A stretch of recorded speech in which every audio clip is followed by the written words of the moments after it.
El 16 de diciembre de 2024, el empresario Víctor de Aldama compareció ante el Tribunal Supremo como parte del llamado caso Koldo, que también involucra al exministro de Transportes José Luis Ábalos y su exasesor Koldo García. La investigación, que gira en torno a la presunta corrupción en la adjudicación de contratos públicos durante la pandemia, amenaza con salpicar al corazón del gobierno de Pedro Sánchez y a su partido, el PSOE. Este caso, que combina elementos de abuso de poder, enriquecimiento ilícito y manejo opaco de recursos públicos, ha generado una ola de críticas que podrían tener consecuencias duraderas para el partido gobernante. A medida que emergen nuevos detalles, las revelaciones plantean dudas sobre si los hechos constituyen un caso aislado o si son síntomas de una estructura más amplia de corrupción institucionalizada. Este artículo explora los aspectos clave del caso y critica la gestión de este escándalo por parte del Ejecutivo, así como las implicaciones para la política española.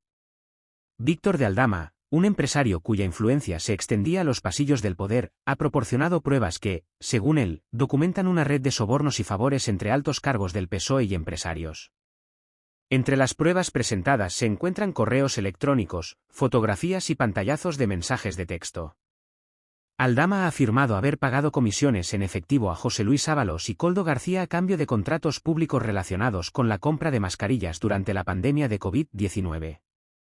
Estas mascarillas, en muchos casos, no cumplieron con los estándares de calidad exigidos, lo que agravó las consecuencias del supuesto fraude. Además, Aldama señaló que Ábalos presuntamente negoció la adquisición de un lujoso piso en el Paseo de la Castellana en Madrid a cambio de contratos preadjudicados. Aunque Ábalos ha negado estas acusaciones, calificándolas de falsas y difamatorias, los documentos presentados por Aldama han sido admitidos por el Tribunal Supremo como parte de la investigación en curso. La gravedad de estas acusaciones reside no solo en la naturaleza de los sobornos, sino también en las consecuencias para la confianza pública en las instituciones democráticas. La llegada de Víctor de Aldama al Tribunal Supremo el 16 de diciembre de 2024 marcó un momento clave en este caso. El empresario acudió acompañado de figuras destacadas, entre ellas Daniel Esteve, líder del grupo Desokupa, quien incluso le abrió la puerta del vehículo en un gesto que no pasó desapercibido para los medios presentes. Junto a ellos, también acudieron el abogado de Aldama, José Antonio Choclán, y otra letrada. Esta fue la segunda comparecencia de Aldama ante el Supremo en el marco del caso Koldo. En su primera declaración, el empresario acusó directamente al exministro José Luis Ábalos y al secretario de organización del PSOE, Santos Cerdán, de haber recibido grandes sumas de dinero en comisiones ilegales. En esta ocasión, las declaraciones de Aldama se centraron en Carlos Moreno, jefe de gabinete de la ministra de Hacienda, María Jesús Montero. Aldama presentó pruebas contundentes, incluyendo mensajes de WhatsApp y documentos que evidencian su relación con Moreno. Según el empresario, este alto cargo habría intercedido para evitar el embargo de una de sus empresas, Pilot Real Estate S.L., en 2020. Entre las pruebas destacadas se encuentra una tarjeta de visita oficial de Carlos Moreno y capturas de conversaciones de WhatsApp donde Moreno solicitaba a Aldama oportunidades inmobiliarias. Aunque finalmente no se concretó ninguna transacción, estas interacciones refuerzan las acusaciones de tráfico de influencias. Asimismo, Aldama aseguró que altos cargos del PSOE, como Moreno, recibieron pagos en efectivo en lugares públicos como bares cercanos a los ministerios. En su primera declaración, Víctor de Aldama reveló que Santos Cerdán llegó a recibir 15.000 euros en un sobre en un bar frente a la sede del PSOE en Ferraz. Además, sostuvo que Ángel Víctor Torres, entonces presidente de Canarias, solicitó una comisión de 50.000 euros en una operación de compra de mascarillas durante la pandemia. También apuntó al jefe de gabinete de Montero, a quien habría entregado dinero en efectivo para gestionar un aplazamiento fiscal. Estas entregas se habrían realizado en locales cercanos al Ministerio de Hacienda, según detalló Aldama. Las acusaciones contra José Luis Ábalos son igualmente graves. Según Aldama, el exministro habría recibido 250.000 euros por la adjudicación de contratos de mascarillas y un total de 400.000 euros por diversos favores políticos. La trama también involucra al asistente de Ábalos, Koldo García, quien supuestamente recibió 100.000 euros. Estas cifras revelan un esquema de corrupción que, de confirmarse, implicaría un uso sistemático de recursos públicos para fines personales.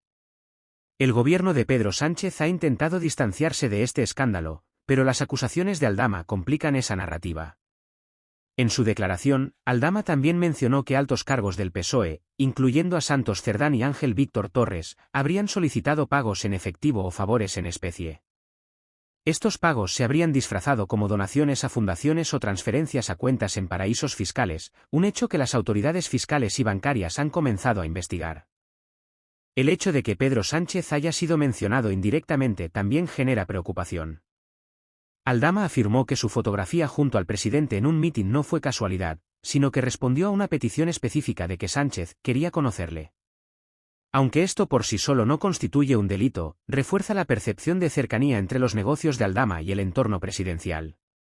La oposición ha exigido explicaciones claras sobre la naturaleza de esta relación, mientras que el Ejecutivo guarda silencio.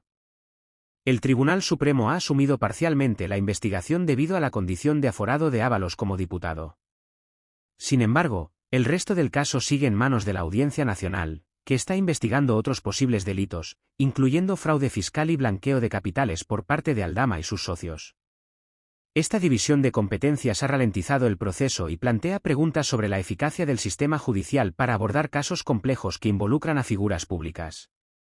Además, el Tribunal Supremo ha decidido no requerir, por el momento, el volcado completo del teléfono móvil de Aldama, una decisión que ha generado críticas por parte de las acusaciones populares.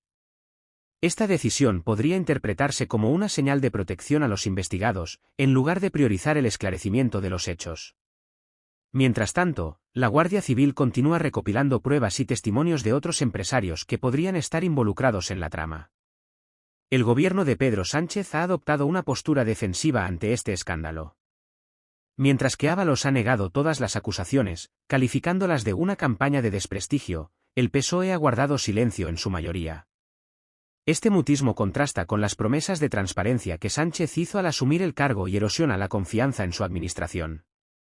El mutismo del gobierno también ha sido interpretado como una estrategia para minimizar el impacto mediático del caso. Sin embargo, los principales medios de comunicación han mantenido una cobertura constante, lo que ha dificultado los intentos del Ejecutivo de desviar la atención. Los analistas políticos han advertido que la falta de acción podría ser percibida como una aceptación implícita de culpabilidad. El caso Aldama podría tener consecuencias significativas para el gobierno de Pedro Sánchez.